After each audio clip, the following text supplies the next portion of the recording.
জীবনে দুইটা পাপ কেউ করবেন না। কয়টা? আপনারাও বলেন কয়টা? লেখা নিয়ে যাবেন একেবারে। এই পেছনে মানুষ, জীবনে দুইটা পাপ কেউ করবেন না, ইনশাআল্লাহ বলো। একদিন নামাজ পড়েন নাই ভাই, আল্লাহ চাইলে মাফ করে দিবে। একটা রোজা করেন নাই, আল্লাহ চাইলে মাফ করে দিবে। হজ করেন নাই, ফরজ হয়েছিল, আল্লাহ চাইলে মাফ করে দিবে। জেনা করে ফেলেছেন ভুলে, আল্লাহ মাফ করে দিবে। ডাকার মতো ডাকেন তওবা করলে, আল্লাহ বলতেছে দুইটা পাপ করবে আমি ক্ষমা করব না।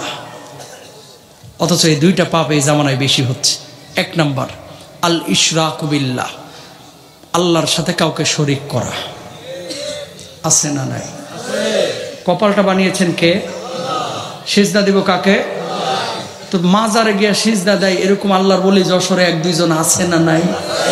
আরো জোরে বলে। দুই নাম্বার, দ্বিতীয়ত, দুই নাম্বার না, দ্বিতীয়ত কিছু মানুষ পাবেন আপনার এলাকায় নামাজ পড়ে না, রোজা করে না, হজ করে না, যাকাত দেয় না। যদি ইসলামের কথা বলেন সেট করে উঠে কয় বেটা নামাজ পড়ি না, কি হয়েছে? ইমান ঠিকই তাজা আছে। আছে না নাই? সাপের মতো পেঁচানো লাঠি নিয়ে ঘুরে, লাল শালু গায়ের মধ্যে লাগায়, দাঁতগুলো তরমুজের বিচির মতো, চুলে জ্বরটা গা দিয়ে ছাগলের মুতের মতো গন্ধ বের হয়। কথা কন না কেন? বাপ সাহেব এরকম গত রাতেই জান্নাত থেকে উনি এসেছেন জিগর গাছায়। কথা বুঝতে পেরেছেন? বাপ সাহেব এরকম, অথচ এই মানুষগুলোকে মুরিদ করে সারাক্ষণ খালি গাঁজাবাজি শিখায়, সিদ্ধিবাদ। গাঁজা খায় না, সিদ্ধিবাতা খায়। কথা কন ঠিক না? এবার দলিল নেন। আম্মাজান আয়েশা নবীজির পাশে বসা, নবীজি বলতেছেন ইয়া রাসূলুল্লাহ। আম্মাজান আয়েশা বলছেন ইয়া রাসূলুল্লাহ আমি আপনার কে? কয় তুমি আমার স্ত্রী। কয় আমাকে ভালোবাসেন? কয় কি বলো? অনেক ভালোবাসি। কেমন ভালোবাসেন? কয় অনেক, খুব বেশি। কয় ইয়া রাসূলুল্লাহ আমি কি কিয়ামতে কোনো ফ্যাসিলিটি পাবো না? নবীজি তো হরে বুঝতে পারছেন আয়েশা কি বুঝাইতে যাচ্ছে। কয় আয়েশা নবীর স্ত্রী হিসেবে ফ্যাসিলিটি? কয় হ্যাঁ। নবীজি জবাব দিলেন আমার আয়েশা যদি আমল নিয়ে কবরে যাই, কিয়ামতের ময়দানে এই নবী আয়েশাকে চিনবে, এই নবী ফাতেমাকে চিনবে। আমলহীন আয়েশা ফাতেমাকে এই নবী কিয়ামতে চিনবে না। আল্লাহু আকবার। আম্মাজান আয়েশাকে নবীজি এই কথা বলতেছে, ইয়াউমা লা ইয়ানফাউ মালু ওয়ালা বানুন, কেউ কারো কোনো উপকার আসবে না কিয়ামতের ময়দানে। সুবহানাল্লাহ বলেন। তা আপনাদের এলাকায় যে গান বানাইছে, কিরামান কাতিবিন, রোজ হাশরের দিন আল্লাহর দরবারে যদি করে অভিযোগ, আমি বলবো দুনিয়ায় ছিলাম খাজা বাবার লোক। কই দেখিস কথা যখন বলে এরাই আবার যখন কথা বলে, ওরে বাপ রে বাপ, গুছায়া মিথ্যা কথা এমন ভাবে বলে যেন রাজশাহী বিশ্ববিদ্যালয় থেকে মিথ্যার উপরে পিএইচডি করছে। কথা কোন ঠিক কিনা? আর এমন ভাবে মিথ্যাগুলোকে গুছায়া বলে যেন গত রাতে জান্নাত থেকে পলায় আসছে। আছে না? তাকান, কোরআন যদি বাংলার জমিনে থাকে লাভ না ক্ষতি? সত্যি করে বলবেন লাভ না ক্ষতি? দুনিয়ার একটা উদাহরণ দিই। আমার সফর ছিল কিছুদিন আগে উজবেকিস্তান। ইমাম বুখারী রাহিমাহুল্লাহর কবর জিয়ারত করলাম বুখারায়।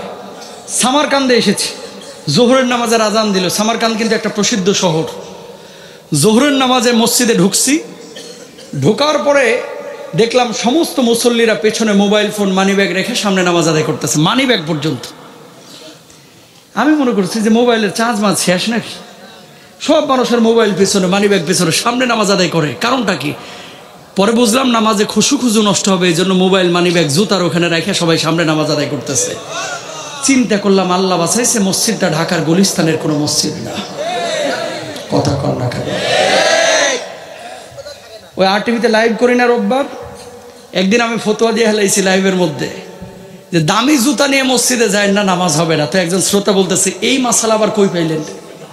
দামি জুতার সাথে নামাজের সম্পর্ক কি? আমি বললাম শুনেন, ওই অর্থ বলি নাই, বলছি কেন জানেন? 3200 টাকার জুতা নিয়ে মসজিদে যাবেন, সূরা ফাতিহা পড়ে সূরা বাদ দিয়ে খালি অ্যাপেক্স করে, আছে না গেছে? কথা কর না কেন? যত দামি জুতা তত সূরাই ভুল, দামি যত জুতা নামাজে মনোযোগ তত কম। ঠিক কিনা? ওদের দেশে মোবাইল ফোন, মানি ব্যাগ পেছনে রেখে সামনে নামাজ আদায় করতেছে, কেউ কারো মোবাইলে তাকাইতেছে না, মানি ব্যাগে তো হাত দেওয়ার প্রশ্নই ওঠে না। আর আমার দেশের মধ্যে মসজিদের বাথরুমের ছিঁড়া জুতাও নিরাপদ না। রংপুরে মাহফিল ছিল কয়েকদিন, কিছু মানে 1 বছর আগে।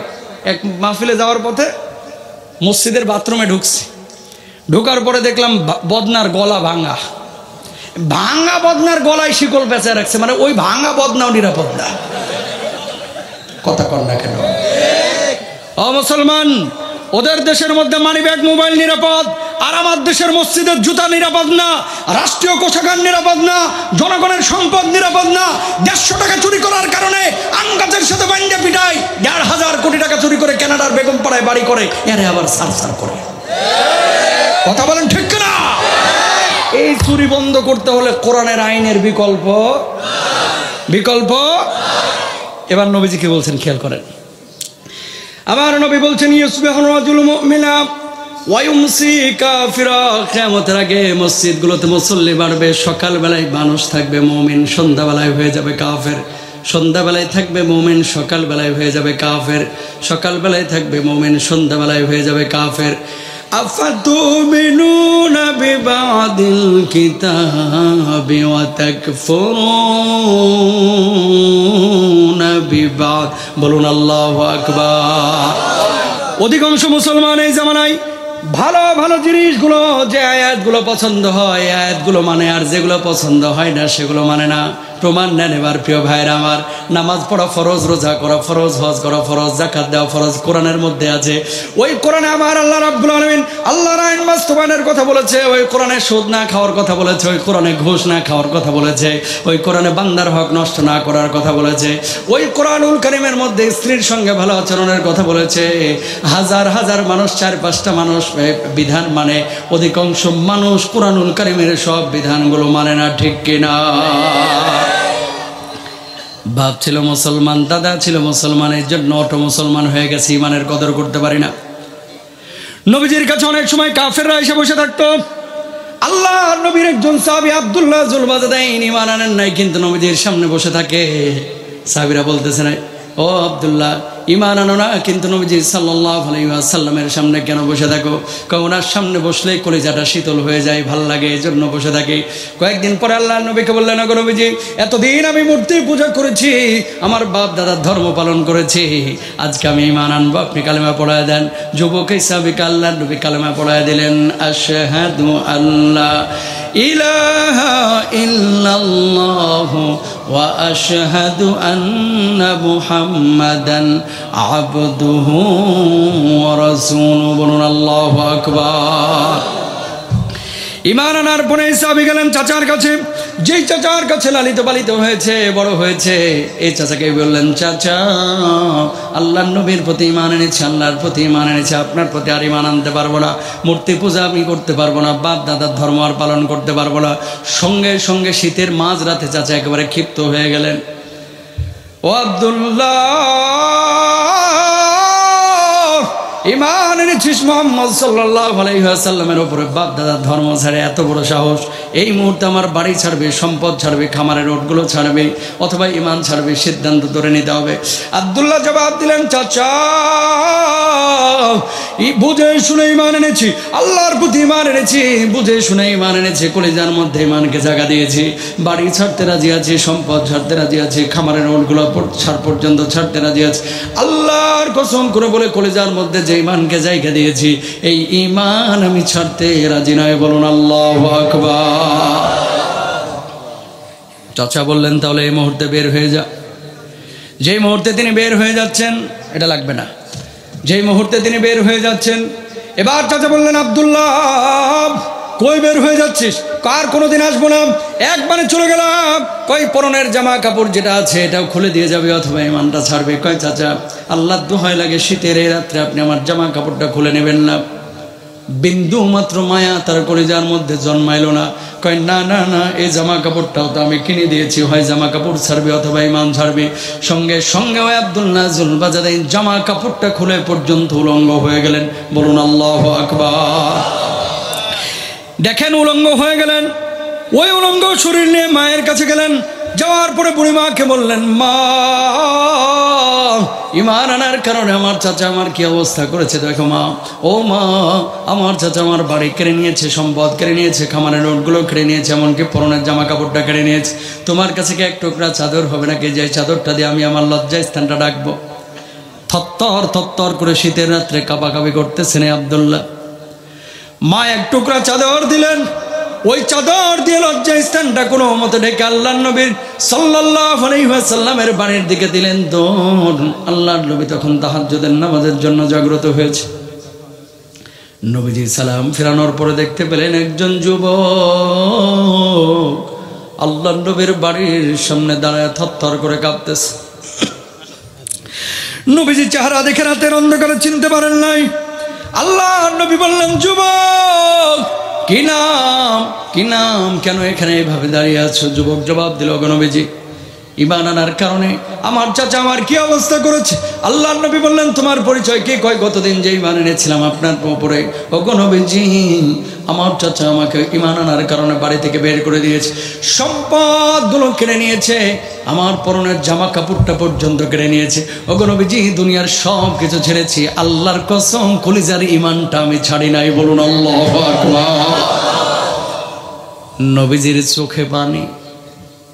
আব্দুল্লাহ, এই জায়গায় একটু দাঁড়া, আমি ঘরের মধ্যে থেকে আসছি। ঘরের মধ্যে গেলেন। নবীজি যে চাদরটা নিয়মিত ব্যবহার করতেন, পছন্দের ইয়ামানি ডোরা কাটা চাদর, এই চাদরটা নিয়ে এসে আব্দুল্লাহর গায়ের উপরে দিয়ে বললেন, আব্দুল্লাহ রে, আমি নবী আমার ব্যবহৃত চাদরের মালিক, আজকে তোকে তোরে বানায় দিলাম। জোরে বলেন সুবহানাল্লাহ। সাহাবী কাঁদতেছে। ওগো নবীজি, নবীজি বলতেছেন, কান্দিস কেন? সবকিছু ছেড়ে চলে এসেছিস, সেই জন্য কাঁদতেছিস? ইয়া রাসূলুল্লাহ, আমার এই চোখের পানিটা হচ্ছে আনন্দের চোখের পানি, আমি খুশি হয়েছি, আমি সব কিছু ছেড়ে আপনার কাছে চলে এসেছি। আল্লাহর নবী, শেষ রাত্রে আপনার কাছে একটা জিনিস চাইবো, দিবেন নি আমারে? নবীজি বললেন, আব্দুল্লাহ, আজ আমার কাছে যা চাইবি আমি তোরে তাই দেব। কি চাস, কি চাস একটু আমার কাছে বল, সাধ্যের মধ্যে সব দেওয়ার চেষ্টা করব। এবার আব্দুল্লাহ জবাব দিলেন, ওগো নবীজি, আমি জানি এই রাত্রে আল্লাহর কাছে কোনো দোয়া করলে আল্লাহ সেই দোয়া কবুল করবে। আল্লাহ রাব্বুল আলামিনের কাছে আমার জন্য যদি একটু দোয়া করেন আমি খুশি হব। কি দোয়া করব? আল্লাহ যেন আমার শাহাদাতের মওত দান করে। আল্লাহর নবী হাতটা তুলে দোয়া করলেন, আল্লাহ, আল্লাহ, আমার আব্দুল্লাহকে আপনি শাহাদাতের মওত দান করেন। আব্দুল্লাহর রক্ত কাফের বেঈমানদের জন্য আপনি হারাম করে দিন। সাহাবী পাশ থেকে বলতেছেন, ওগো নবীজি, আমি শহীদ হইতে চাইলাম, কিন্তু আমার রক্ত কাফের বেঈমানদের জন্য আপনি কেন হারাম করে দিলেন? আল্লাহর নবী জবাব দিলেন, কেউ যদি শাহাদাতের তামান্না নিয়ে ঘরের বিছানাতেও মারা যায়, আল্লাহ রাব্বুল আলামিন তারেও শাহাদাতের মর্যাদা দেন। বলুন সুবহানাল্লাহ। কয়েকদিন পরে তাবুকের যুদ্ধের ডাক পড়ছে। সব সাহাবীদের সঙ্গে আব্দুল্লাহ গিয়েছেন। 750 কিলোমিটার পথ ঘোড়ার পিঠে, উটের পিঠে আর হেঁটে হেঁটে অতিক্রম করে তাবুকে পৌঁছেছেন। হঠাৎ জ্বরে আক্রান্ত হয়ে গেছেন, শরীরে প্রচণ্ড জ্বর। আসরের নামাজের পরে দুনিয়া থেকে বিদায় নিয়ে চলে গেলেন। মাগরিবের নামাজের পরে আবু বকরের মতো সাহাবী তার লাশটাকে গোসল দিচ্ছে। নবীজি তখনও জানেন না আমার আব্দুল্লাহ দুনিয়া থেকে চলে গেছেন। আল্লাহর নবী তাবুর পাশ দিয়ে হেঁটে যাচ্ছেন, দেখতে পেলেন আবু বকর কার যেন লাশ গোসল দিচ্ছে। নবীজি বললেন, আবু বকর, কার লাশ গোসল দিচ্ছ? আমি তো কিছুই জানি না, কিছুই জানি না কে মারা গিয়েছে। ওগো নবীজি, আপনার কলিজার টুকরা আব্দুল্লাহ দুনিয়া থেকে বিদায় নিয়ে চলে গেছে। নবীজির মনটা খারাপ হয়ে গেল। ফুপিয়ে ফুপিয়ে নবীজি কাঁদতেছেন আর চোখ দিয়ে টপ টপ টপ টপ করে পানি পড়তেছে। মাথা নিচু করলেন আল্লাহর নবী। কতক্ষণ পরে মাথা উঠিয়ে বললেন, আবু বকর, লাশ গোসল দিচ্ছ ভালো কথা, খবরদার তার জানাজার নামাজ পড়াইবা না। আবু বকর বললেন, ওগো নবীজি, কোন সাহাবীর ব্যাপারে এমন কথা তো কোনোদিন আপনি বলেন নাই, তার জানাজার নামাজ পড়াইবা না, এর ব্যাপারে কেন বলতেছেন? আল্লাহর নবী বললেন, কেউ যদি, আল্লাহর নবী বললেন, আমার আব্দুল্লাহ ঈমানের কারণে সব কিছু বিসর্জন দিয়েছে, আমি তার উপরে খুশি হয়েছি। ও আবু বকর, আমার আব্দুল্লাহর জানাজার নামাজের ইমামতি আমি নবী নিজেই করব। আল্লাহর নবী জানাজার নামাজ পড়াইলেন। সব সাহাবীরা আবার দৌড় দিয়েছেন কবরের মধ্যে লাশ নামানোর জন্য। আল্লাহর নবী বললেন, কেউ পিছনে নামবি না, কবরের মধ্যে নামবি না। নবীজি সবার আগে কবরের মধ্যে নামলেন। আবু বকর এ পাশে নামো, ওমর এ পাশে নামো। একটা কবর, পৃথিবীর শ্রেষ্ঠ 3 জন মানুষ সেই কবরের মধ্যে দাঁড়ানো। নবীজি বললেন, লাশটা আমার হাতে দে, লাশ আমার হাতে দে। আল্লাহর নবী লাশটা হাতের মধ্যে নিয়ে আকাশের দিকে তুলে বলছেন, আল্লাহ, আব্দুল্লাহর উপরে আমি খুশি আছি, ও আল্লাহ তুমি আব্দুল্লাহর উপরে খুশি হয়ে যাও। আরো জোরে বলেন সুবহানাল্লাহ। জীবনে আর কিছু লাগে? লাশ দাফনের পরে যার যার মতো সাহাবীরা তাঁবুতে চলে গেছে। আবু বকর নড়ে না, এভাবে থাপ্পড় মারতেছে। সাহাবী বলতেছে, আবু বকর কবরের উপরে থাপ্পড় মারেন কেন এমনে? আবু বকর জবাব দিল, এটা আমার আক্ষেপের থাপ্পড় রে, কি কপাল নিয়ে জন্ম নিয়েছিল আব্দুল্লাহ, আজকে আব্দুল্লাহ লাশের জায়গায় আমি আবু বকরের লাশটা কেন হলো না? আল্লাহু আকবার। দুনিয়ার সব পাইলেন কিন্তু আল্লাহরে পাইলেন না, ঘোড়ার ডিমেরও কোনো লাভ নাই, ঠিক কেন? দুনিয়ার কিচ্ছু পান নাই কিন্তু কবরে গিয়েছেন আল্লাহর সন্তুষ্ট নিয়ে, আপনার চাইতে সফল আর কেউ। এই যে আলিফ, সাইফুল ইসলাম আলিফ ভাই, এরা যে জবাই করে মারা হয়েছে, শহীদ, ওনার লাশটা বিনা গোসলে দাফন করা হয়েছে। সুবহানাল্লাহ বলেন। কেন জানেন? শহীদ যারা হয় এদের লাশগুলো গোসল দিতে হয় না। কেন? কিয়ামতের ময়দানে এই রক্ত মাখা জামা নিয়ে, গলা নিয়ে, বুক নিয়ে আল্লাহর সামনে উঠবে, নবীরা তাদের দিকে তাকায় থাকবে, গর্ব করবে সবাই, ওই যে শহীদ হেঁটে যাচ্ছে, শহীদ যাচ্ছে, শহীদ যাচ্ছে। সুবহানাল্লাহ। নিজের বিবেককে জিজ্ঞেস করেন তো, 82 বছরের বুড়া মানুষ এখানে বসে আছেন, 46 বছরের মধ্যবয়স্ক আছেন, 22 বছরের যুবক এখানে বসে আছে, হাজার হাজার মানুষ। নামাজ পড়াটাকে আমরা ফরজ মনে করি, প্রয়োজনে আল্লাহর জমিনে আল্লাহর দ্বীনের সাথে জিহাদ করা ফরজ। শাহাদাতের তামান্না আজকে পর্যন্ত কলিজার মধ্যে ঢুকে নাই, ঠিক কিনা? অভাব নাই। মুসলমানদের সংখ্যা পৃথিবীতে কম না বেশি? অথচ মুসলমান মার খাচ্ছে বেশি। হিন্দু রাষ্ট্র পৃথিবীতে 2টা, কয়টা? জোরে বলেন কয়টা? এক হচ্ছে ভারত আর একটা হচ্ছে নেপাল। আর গোটা পৃথিবীতে 57টার উপরে মুসলিম দেশ, তারপরে মুসলমান মার খাচ্ছে। কেন মার খাবে না? আপনি নিজের এলাকাতে একটু তাকান, সারা পৃথিবীর বুকে মুসলমানরা আজকে ঐক্যবদ্ধ নাই, এই জন্য মুসলমান মার খাচ্ছে। ঈমান আমল থেকে মুসলমান দূরে চলে গেছে, ঠিক কিনা ভাইরা আমার? এই আমার বড় পরিচয়, আমি মুসলিম। বলেন কি? কথা বলেন, জোরে বলেন, আপনার বড় পরিচয় কি? আরো জোরে। কলিজার মধ্যে কথাগুলো নিয়ে যাবেন। আপনাদের এলাকায় কেউ বুকে হাত বাঁধে, কেউ নাভির নিচে বাঁধে, কেউ নাভির উপরে বাঁধে। মৌলিক বিষয় নিয়ে আমাদের কোনো মতবিরোধ নাই। নামাজ কোনোদিন কেউ বলছে কোনো হুজুর যে 6 ওয়াক্ত ফরজ? জোহরের নামাজ 6 রাকাত ফরজ কোনো হুজুর বলছে? মতবিরোধগুলো আছে শাখাগত বিষয় নিয়ে, এটা সাহাবীদের জামানাতেও ছিল। আজকে সারা পৃথিবীর মুসলমান, আপনাদেরকে একটা কথা বলি, যারা আল্লাহ আল্লাহ রাসূলকে বিশ্বাস করে, যারা মুসলমানের গণ্ডির মধ্যে আছে, এদের সাথে কখনো বিভাজন করবেন না। আল্লাহর প্রশ্নে, নবীর প্রশ্নে, কোরআনের প্রশ্নে, দ্বীন কায়েমের প্রশ্নে আমরা সবাই এক, ঠিক কিনা? আরো জোরে বলেন, ঠিক কিনা? কিন্তু হাত এখানে বাঁধার কারণে বাংলাদেশিরা চিন্তা করে, ও তো আহলে হাদিস, এর সাথে মেয়ে বিয়ে দেওয়া যাবে না। কথা কন না কেন? ওরে বাবার বাপ 22 বছর পরে সৌদি থেকে আইসে আপনার এলাকায় মসজিদে ঢুকছে, মাগরিবের নামাজের পরে সূরা ফাতিহা ইমাম সাহেব পড়তেছে, আলহামদুলিল্লাহি রাব্বিল আলামিন আর রহমানির রহিম মালিকি ইয়াউমিদ্দিন ইয়্যাকা না'বুদু ওয়া ইয়্যাকা নাস্তাঈন ইহদিনাস সিরাতাল মুস্তাকিম সিরাতাল লাযীনা আন'আমতা আলাইহিম গায়রিল মাগদুবি আলাইহিম ওয়ালাদ-দাল্লিন।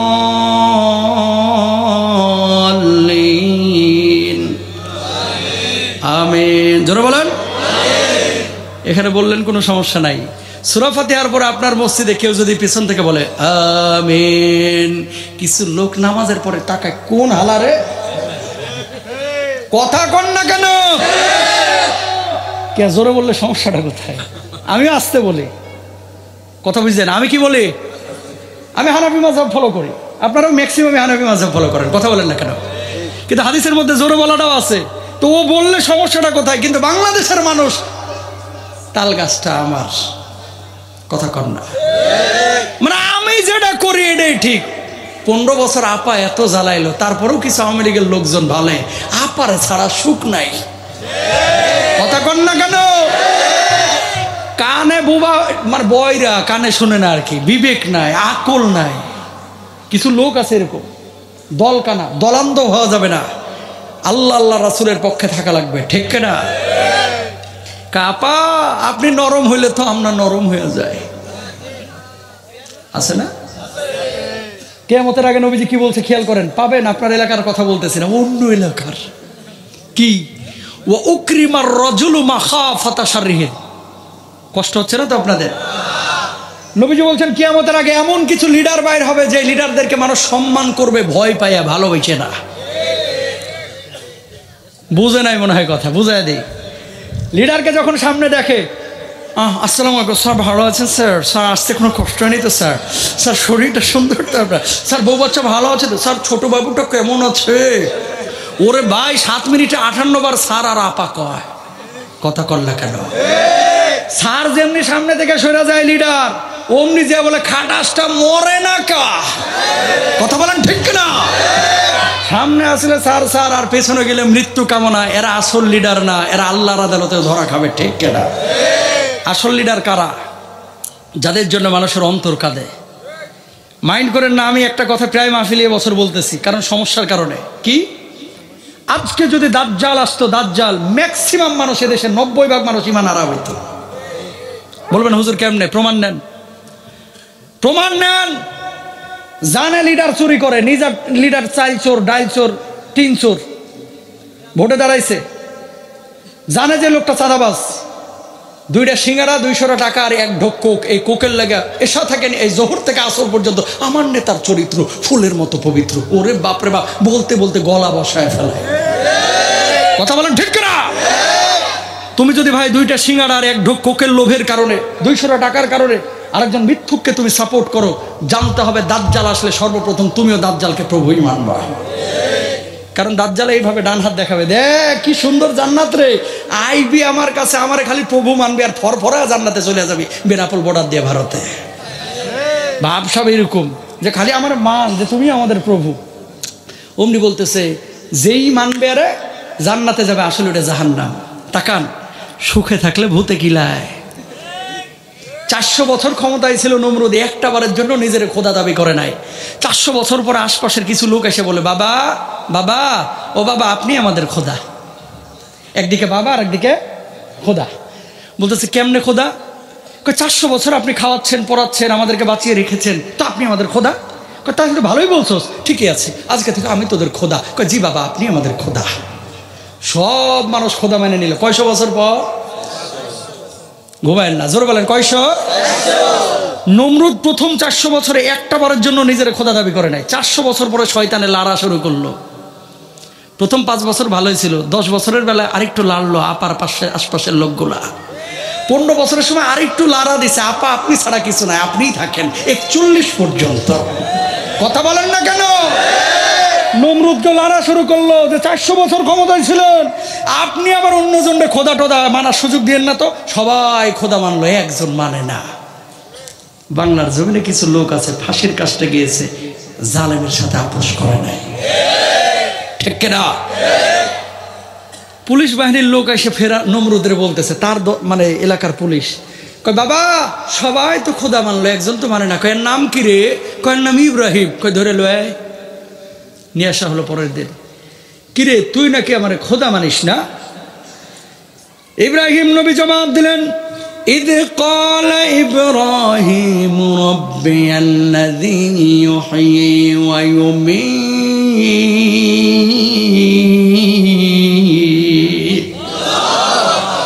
আমার প্রভু তো হচ্ছে তিনি, যিনি মৃত্যু দান করেন, যিনি জীবন দান করেন, যিনি আমাদের জীবনের স্রষ্টা, মৃত্যুর স্রষ্টা। নমরুদ জবাব দিলাম, আমি জীবন দান করি, আমি মৃত্যু দান করি, জীবনদাতা মৃত্যুদাতা আর কেউ নাই। ইব্রাহিম আলাইহিস সালাম বললেন, তাহলে একটু দেখান না কেমনে জীবন দেন মৃত্যু দেন। সঙ্গে সঙ্গে জেলখানা থেকে 2টা কয়েদি বাইর করছে। একটারে ছাড়িয়ে দিল, কয় দেখ ইব্রাহিম জীবন দিলাম, আর একটারে মারিয়া ফেললো, কয় দেখ ইব্রাহিম মৃত্যু দিলাম। সেদিন ইব্রাহিম নবী মুসকি মুসকি হাসে, আর ইবলিস তো দাঁত বাইর করে বেশি হাসে। কথা কন না?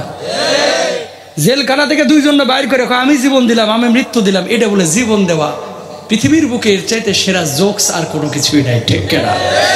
ইব্রাহিম নবী বললেন, ঠিক আছে বাবা বুঝলাম, আপনি জীবন দেন মৃত্যু দেন, আরেকটা কাজ করাইলে আপনার উপরে ঈমান আনবো, যদি দেখাইতে পারেন। قال إبراهيم فإن الله يأتي بالشمس من المشرق فأت بها من المغرب فبهت الذي كفر বলুন আল্লাহু আকবার প্রতিদিন সূর্য ওঠে পূর্ব দিকে পশ্চিম দিকে সূর্যটা ডুবে অনমরুদ কালকে তুই পশ্চিম দিক থেকে সূর্য ওঠার পূর্ব দিকে সূর্যটাকে ডোবা যদি দেখাইতে পারিস তাহলে তোর উপরে আমি ঈমান আনবো এই কথা বলার পরে নমরুদ নির্ভয় হয়ে গেল কোনো জবাব পাইল না এবার জবাব একটা দিল ইব্রাহিম মানলে মান না হলে জেলের মধ্যে ঢুকায় কিন্তু আগুনে নিক্ষেপ করব আপনার আমার এলাকাতে এরকম কিছু চাপাবাজ আছে দলিলে পারে না তর্কে পারে না যুক্তিতে পারে না সবশেষ হাতিয়ার হচ্ছে হুজুরের নামে মিথ্যা মামলা কথা কোন ঠিক না চায়ের দোকানে বসে বসে ওরে বাপ রে বাপ কি যে চাপা মারে আমাদের কাকু নাম কি আন্তর্জাতিক লিডার কাকু কই যে গেছে আল্লাহ হেফাজতে রাখো ওরে ভাই সাংবাদিকের সামনে যেমনে কথা বলতো ওই নমরুদের মতোই কিরকম আমার চাইতে ভালো মানুষ একটাও নাই আমরা যা বলি সবই সত্য কথা বলেন ঠিক কিনা ওরে ভাই ডাহা মিথ্যা কথা বলে বলে গেছে আমি যে কথাটা বলি ভাই এই জামানায় যারা এই জুলুম করবে জালেমের আচরণ করবে তাদের পরিণতি ওদের মতো হবে ঠিক কিনা হাতটা জোর করে বলে জীবনে কোনো মানুষের উপরে জুলুম করেন না ইনশাআল্লাহ বলেন আরো জোরে বলেন বিএনপি করেন জামাত করেন এটা আপনার ব্যক্তিগত ব্যাপার কিন্তু কোরআনের পক্ষে থাকতে হবে ঠিক না কোরআনের বিপক্ষে দাঁড়াবেন কিয়ামতের ময়দানে আল্লাহ দিবে বাড়ি কাল্লা নামাজ তো পড়ছি আবার দিবে বাড়ি কই রোজা তো করছি 42 বছর নামাজ পড়লাম কই বদমাশ কোনোদিন কোরআনের আইন বাস্তবায়নের জন্য চেষ্টা করছস নামাজ পড়া যেমন ফরজ ছিল কোরআনের আইন বাস্তবায়ন করা কি জোরে বলেন দিল আগুনে নিক্ষেপ করে এই যে 2 বছর আগে আমি গেলাম তুরস্ক দেখেন নমরুদ যে জায়গায় ইব্রাহিম আলাইহিস সালাতু ওয়াস সালামকে আগুনে নিক্ষেপ করছিল এটা হচ্ছে সিরিয়া ইরাক আর তুরস্কের মাঝামাঝি এলাকা এটাকে কুর্দিস্তান বলে কুর্দিস্তানের সীমান্ত আছে ওখানে আচ্ছা ভাই এই বড় বড় গ্লাস কাপ মাছ লাখ লাখ মাছ ওই লেকের মধ্যে হাত দিলে মাছগুলো হাতের উপরে এসে ওঠে ওখানকার এক বিশ্ববিদ্যালয়ের টিচারকে জিজ্ঞেস করলাম আইলাম নমরুদ কোন জায়গায় ইব্রাহিম নবীকে নিক্ষেপ করছে এটা দেখতে তো এখানে মাছ দেখতেছি পানি দেখতেছি কারণটা কি কারে বোকা মানুষ বাংলাদেশ থেকে এসেছেন শুনেন এই মাছগুলো হচ্ছে সেই মাছ কোনগুলা আল্লাহ তাআলা বলছিল ইব্রাহিম নবীকে যখন আগুনে নিক্ষেপ করলো কুলনা ইয়া নারু কুনি বারদা এই আগুন পানি হয়ে যা ওই পানি আজ পর্যন্ত আল্লাহ রাব্বুল আলামিন কালের পরিক্রমায় ওইভাবে রেখে দিয়েছেন বলেন সুবহানাল্লাহ লাখ লাখ মাছ হাতের উপরে উঠে বসে থাকে কেউ ধরে না খায়ও না বলে মাছগুলা খায় না কেন এই মাছগুলো হচ্ছে সেই মাছ আগুন তো পানি হয়েছিল ইব্রাহিম নবীর উপরে আর লাকড়িটা কোথায় গিয়েছে এই লাকড়িগুলোকে আল্লাহ সুবহানাহু ওয়া তাআলা ওই সময় মাছ বানায় দিয়েছিলেন এটা ওদের কথা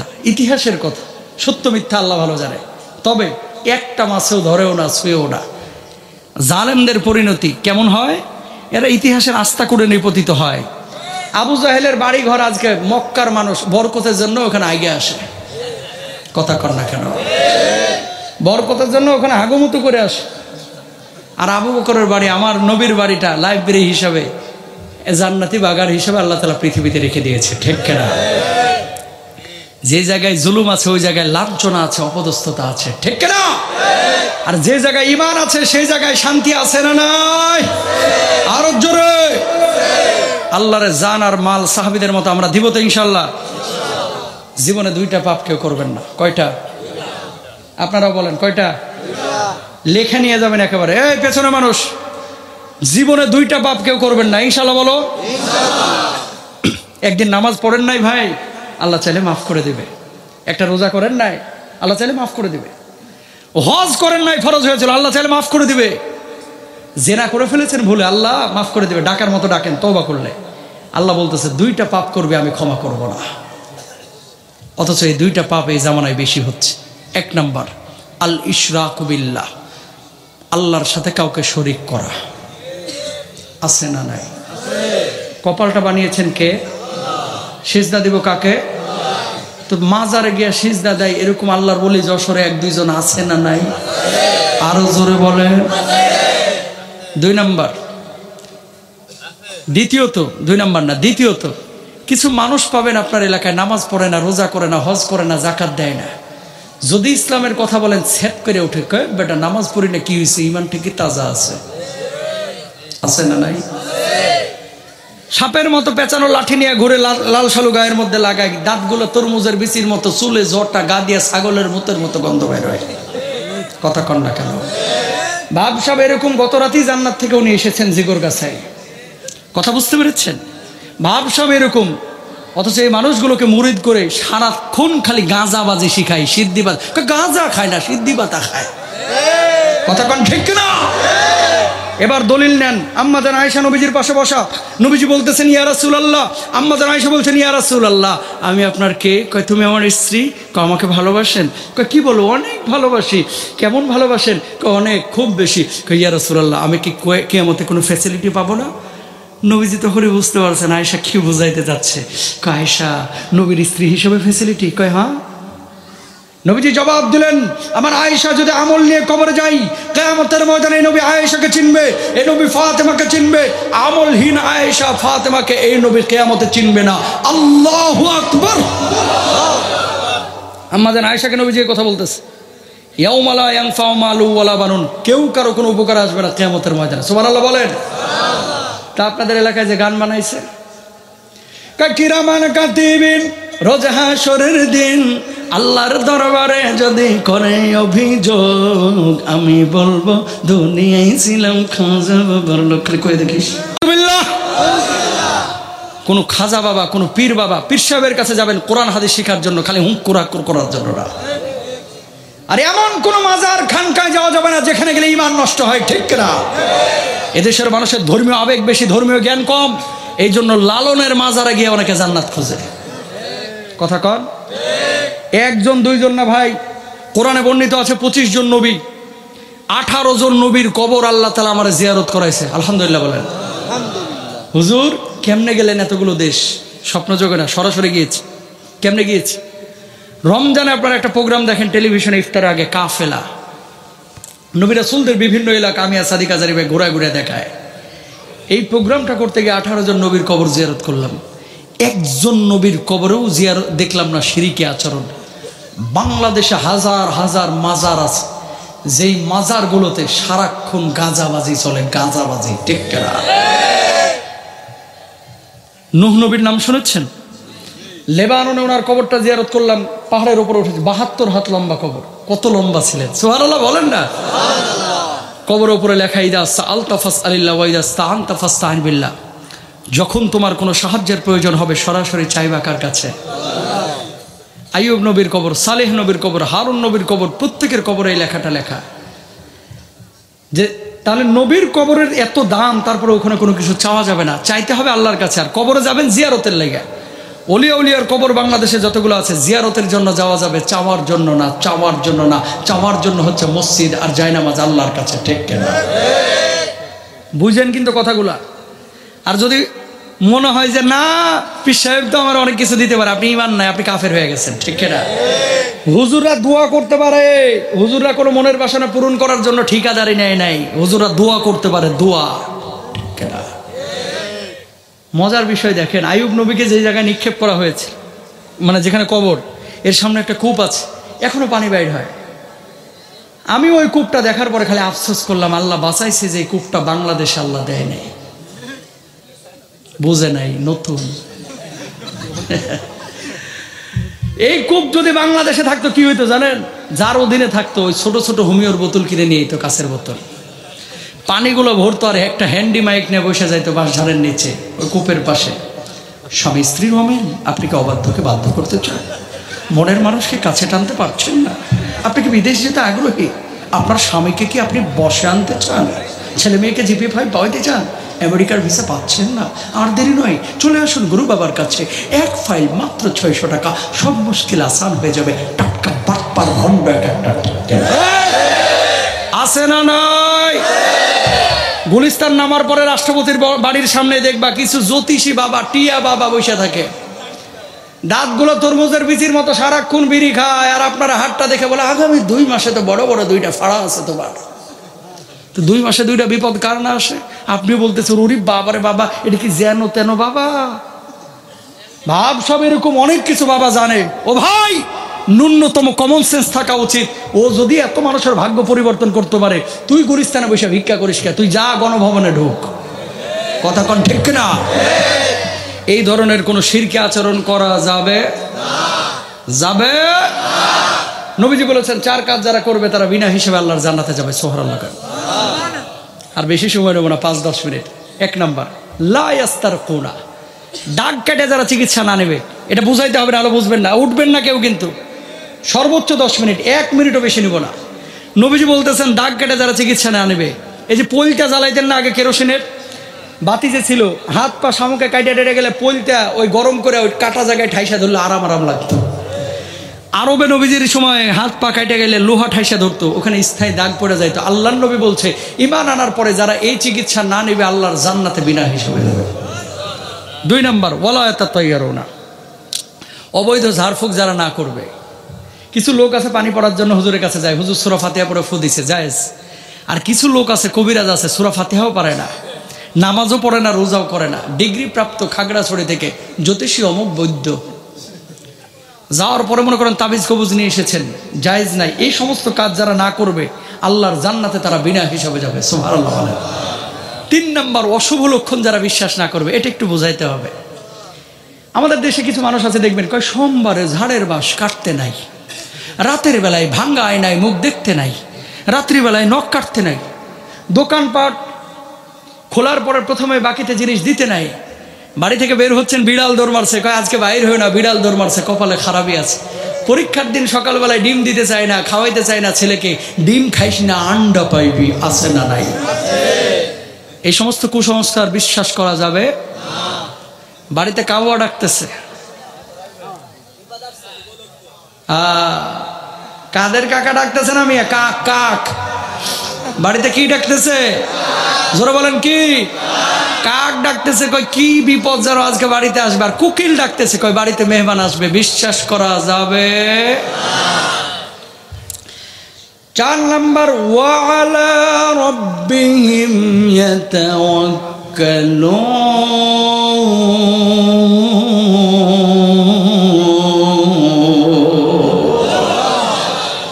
সর্বাবস্থায় যারা আল্লাহর উপরে তাওয়াক্কুল করে। সাগরের একটা নীলতিমি ভাই 60 টন গোশত প্রতিদিন খায়, 1 ট্রাক করে গোশত আল্লাহ রাব্বুল আলামিন ওই সাগরের নীলতিমিকে খাওয়ায়। ওই সাগরের নীলতিমি আপনার এলাকায় চাকরি বাকরি করে না, আল্লাহ রাব্বুল আলামিন ওই পানির মধ্যে তার 1 ট্রাক করে গোশত খাওয়াচ্ছে। হাজার হাজার নীলতিমিকে আল্লাহ খাওয়ায়, হাজার হাজার লক্ষ লক্ষ পাখিগুলোকে আল্লাহ খাওয়ায়। আর দুনিয়ার মানুষ সামান্য 1-1.5 কেজি চালের জন্য, 100-150 টাকার জন্য আল্লাহর উপরে তাওয়াক্কুল না করে মানুষের সঙ্গে মারামারি কাজ্জা করে খুন খারাপি পর্যন্ত করে ফেলে। ঠিক কিনা? খুন খারাপি পর্যন্ত করে ফেলে। তাহলে আমরা তাওয়াক্কুল করব কার উপরে? আল্লাহ। অজামিনযোগ্য অপরাধ 1 নাম্বার পেয়েছিলেন কি? শিরিক করা। কি ভুলে যান নাকি? 2 নাম্বার অজামিনযোগ্য অপরাধ হচ্ছে ভাই বান্দার হক নষ্ট করা। আপনি যদি আপনার বাপ মার হক নষ্ট করেন, ভাই বোনের হক নষ্ট করেন, দাঁড়াইতে হবে কার আদালতে। অনেক মানুষ এখানে সামনে নামাজ পড়েন, উমরা করেছেন, হজ করেছেন, অথচ আপন বোনের সম্পদটা আজ পর্যন্ত বুঝায় দেন নাই। বাপের ভিটা থেকে বোনেরা যে সম্পদটা পাইতো, ভাইরা যেটা পাইতো, অনেকেই দেয় নাই। হাজী সাহেব লিখে নিয়ে যান, আর একজনের হক এরকম আটকায় রেখে 36 বার হজ করে আল্লাহর জান্নাতে যাওয়া যাবে না। Be careful. কি বলবো ভাই, ঘোরায় পেঁচে এখন সবাই জায়েজ করার চেষ্টা করে। সুদকে আর মানুষ সুদ কয় না, কয় ইন্টারেস্ট, মুনাফা। কথা কন না? ঘুষকে কয় বকশিস, যৌতুককে কয় ডিমান্ড। এই যুবক, শ্বশুর বাড়ি থেকে বেটা যৌতুক নিছস, ওই হুন্ডা নিবি, ওই হুন্ডা অ্যাক্সিডেন্টে মরবি। কথা বলেন ঠিক কিনা? শ্বশুর যদি এমনি এমনি দেয় তাহলে নেও, জোর করে শ্বশুর বাড়ি থেকে কোনো কিছু নিবা না। ইনশাআল্লাহ। এত আসতে কেন? নিয়ত খারাপ নাকি? ইনশাআল্লাহ। আরো জোরে ইনশাআল্লাহ। শ্বশুর বাড়ি থেকে যারা জিনিস আশা করে এরা মানুষ না, এরা হিজড়া। এগুলো কি? খবরদার, এটা হারাম। তেমনই হারাম শুকুরের গোশত খাওয়া যেমন হারাম। ঠিক কিনা? শ্বশুররা বহুত খুশি এখন, কয় যাক এতদিন পরে একটা ভালো ওয়াজ পাইলাম। আপনাদের জন্য একটা হারাম আছে। কি? ছেলে চাকরি করে বেতন পায় 16,000, মেয়ের বাপ ফন্দি করে মোহরানা আটকায় দিয়েছে 22 লাখ। কয় লাখ? কিয়ামত পর্যন্ত হায়াত পাইলেও তো শোধ করবে না। কথা কন না কেন? নবীজি মোহরানা ধরছে কয় টাকা জানেন? খাদিজা রাদিয়াল্লাহু তাআলা আনহার 500 দিরহাম। কত? মাইমুনা রাদিয়াল্লাহু তাআলা আনহার 400। কত? ফাতেমার 500। কত? বাংলা টাকায় কত হয়? কনভার্ট করলে হয় 1,60,000 থেকে 1,80,000 টাকা। আমার নবী 1,80,000 টাকায় বিয়ে করে ফেলাইছে। আর আমাদের দেশের চাপাবাজগুলা, ওই যে মহিলা সালমা ভাবিরা আছে না, মরিয়ম ভাবিরা আছে না, আমগো শারমিনের জামাই, কথা বুঝেন নাই? কি দিছে রে শারমিনের জামাই? দিছে কি? 51,01,000 টাকা। বদমাস বাসর রাতে ঢুকে বউর পা ধরে মাপ চাই, জরিনা তোর টাকা তো আমার টাকা, শোনা মাফ করে দে না। কথা কন না কেন? হাত তুলতে বললে তুমি ম্যাক্সিমামই ধরা খাবেন। হুজুর বিয়ে করছি 77 সালে, এখনো দিই নেই। কথা কন। মোহরানা কম ধরবেন। মেয়ের বাপদের উদ্দেশ্য অনেক সময় খারাপ থাকে। 22 লাখ 16 লাখ টাকা আপনি ধরতেছেন, ও ছেলেকে দিবে? দিবে না, তার মানে হারাম সম্পর্ক হচ্ছে। মেয়ের বাপকে জিজ্ঞেস করা হয় কি ব্যাপারে এত ধরলেন কেন? আটকায় দিলাম যেন ছাড়তে না পারে। কথা কন না কেন? এগুলো করবেন। যেই বদমাশের ব্যাপারে আপনার চিন্তা এরকম যে ছাড়িয়ে দিতে পারে, এর ঘরে মাইয়া দেন কেন? কথা কয় না। যার ব্যাপারে এমন সন্দেহ আছে যে এই ছেলেটা মেয়েটাকে ছেড়ে দিবে, এর ঘরে মেয়ে দিবেন না। এই ছেলেরা তোমাদেরকে বলি, শেষ এই এদেরকে দেখবেন বিয়ে দেওয়ার আগে যে 3টা গুণ আছে কিনা, জোরে বলেন। কয়টা? পেছনে মানুষ কয়টা? এই 3টা গুণ যার ভিতরে আছে ওই যুবকের সাথে মেয়ে বিয়ে দেন, চোখ বন্ধ করে। সরকারি চাকরি লাগবে না, এখন তো এগুলো দেখে না, এখন খালি দেখে জামাই করে কি। যদি সরকারি চাকরি হয়েছে, দাঁত 2টা না থাক সমস্যা নাই। কথা বলেন না কেন? সরকারি চাকরি দেখে শুধু বিয়ে দিয়েন না, দেখবেন ছেলেটা গুণা তাকওয়াবান কিনা, ছেলেটা সম্পদ আছে কিনা, ছেলেটা লজ্জাশীল কিনা। এই 3টা গুণ ওসমানের ভিতরে ছিল রাদিয়াল্লাহু তাআলা আনহু। এই জন্য নবীজি 2 কন্যাকে তার হাতে তুলে দিয়েছেন। সুবহানাল্লাহ। একটা মারা গিয়েছে, পরে আবার আরেকটাকে দিয়েছে। আর আমাদের দেশের মানুষ খালি খুঁজে ছেলে কি করে গো, যদি শুনছে সরকারি চাকরি, মেয়ের বাপ স্যাত করে উঠে। কথা বুঝেন নাই? সরকারি চাকরি বেসরকারি চাকরি না, দেখবেন ছেলের ভিতরে দিন আছে কিনা, নামাজ পড়ে কিনা। আরে বাবা রে বাবা, গোটা জিগুর গাছাই এক পিসি আছে, এর চাইতে ভালো আর ছেলে নাই। কোনটা ভালো আর কোনটা খারাপ কেউ জানুক আর না জানুক, মুয়াজ্জিন কিন্তু ঠিকই জানে। মেয়ের বাবা এসে মুয়াজ্জিনকে বলতেছে নামাজ কালাম পড়েনি হুজুর? কয় পড়ে 2 ঈদের। কয় ঈদের?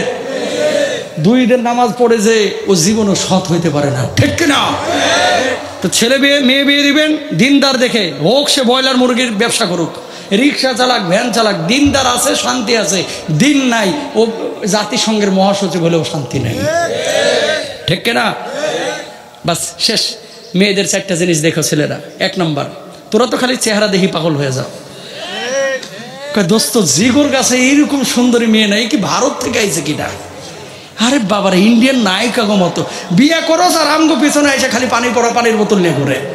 হুজুর বউয়ের মাথা গরম, কথা শুনে না। কথা কন না কেন? সুন্দরী যে শুধু দেখা যাবে না, দেখতে হবে কি লিমালিহা ওলি জামালিহা ওলি হাসাবিহা ওলি দিনিহা। 4টা জিনিস দেখবা। 1 নম্বর সৌন্দর্য আছে কিনা, 2 নম্বর সম্পদ আছে কিনা, 3 নম্বর বংশমর্যাদা কেমন। যেই মেয়ের মা ভালো সেই মেয়ে ভালা, ঠিক কিনা? আর মা যদি হয় মাশাআল্লাহ গ্রাম বাংলার সিসিটিভি, ওই বাড়ির কথা ওই বাড়ি, ওই বাড়ির কথা ওই বাড়ি, ওই বাড়ির কথা ওই বাড়ি, আর সারাদিন টিভি শরীফ নিয়ে বসে থাকে। শনিবার যদি কোনো সিরিয়াল ছুটে যায়, রোববারে কাজা কাফারা সহ দেখে। কথা কন না কেন?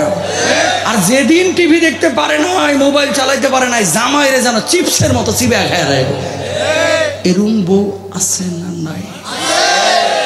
এই ধরনের ঘরে বিয়ে শাদী করা যাবে না। ছেলেরে চাই হাফেজ বানাইতে, মিজান আজহারি বানাইতে, অথচ সারাদিন মোবাইলে গান দেখে। তোর ছেলে ভাই মিজান আজহারি হবে না, হিরো আলম হবে। কথা বলেন ঠিক না? সারাদিন গান শুনে সিনেমা দেখা চিন্তা করো যে ছেলেটা আল্লাহর ওলি হোক। আল্লাহর ওলি তো গাছ থেকে পড়ে টুপুস টুপুস করে, ঠিক না? কথা সত্য না মিথ্যা? 4 নম্বর বলি দিনিহা, মেয়েটা নামাজ পড়ে কিনা, দিনদার কিনা, পর্দা করে কিনা। পর্দা বলতে এটা আসল পর্দা, কিছু তো আছে মাশাআল্লাহ নকল পর্দা। ওপরে হিজাব, মুখে লাগাইছে আটা ময়দা সুজি 3.5 কেজি, এরকম বোরকা আছে না? এরকম বোরকা না, খাস পর্দা যেই করে এই মহিলাকে বিয়ে করো, তাহলে শান্তি পাবা।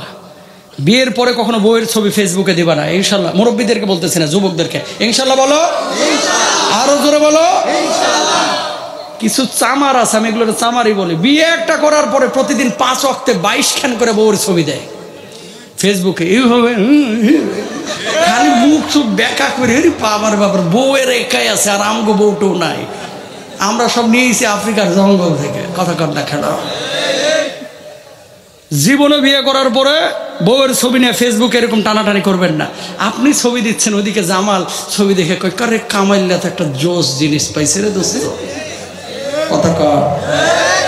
বলার সাথে সাথে চোখের জেনা মুখের জেনা হয়ে গেল, ঠিক না? খবরদার, এরকম পর্দাহীন কোনো কাজ করা যাবে যাবে আল্লাহ বুঝদান করুক। আরো আসতে বলেন, আরো জোরে। হাদা মা ইনদি ওয়াল ইলমু ইনদাল্লাহ আলাইহি তাওয়াক্কালতু ওয়া ইলাইহি উনীব ওয়া আখিরু দাওয়ানা আলহামদুলিল্লাহি রাব্বিল আলামিন।